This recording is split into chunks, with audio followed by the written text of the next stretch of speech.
So my name is Sebastian Sattui. I'm an assistant professor and the director of the Vasculitis Center at the University of Pittsburgh. I've been a rheumatologist for 7 years now, including my training as well, which besides rheumatology also had a focused training on vasculitis and polymyalgia rheumatica. So both my clinical and my research work are focused on the care and improving the outcomes of patients who live with polymyalgia rheumatica, PMR, as well as vasculitis.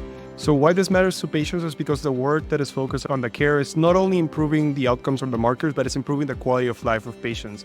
And the best way for us to understand how we can help patients, what are the unmet needs, and how we can improve patients' quality of life is by hearing the patient voice. So the involvement in patient research, particularly for PMR, that has some differences with other rheumatic diseases, which we can talk further on, the patient voice is very important for us to advance the care, and I think we've seen this among kind of all other conditions. The patient voice needs to be always upfront.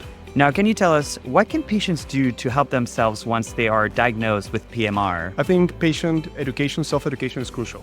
All patients with PMR should at least be considered for a specialty referral. So that's something always that needs to be discussed with the provider, especially if it's a non-specialty provider.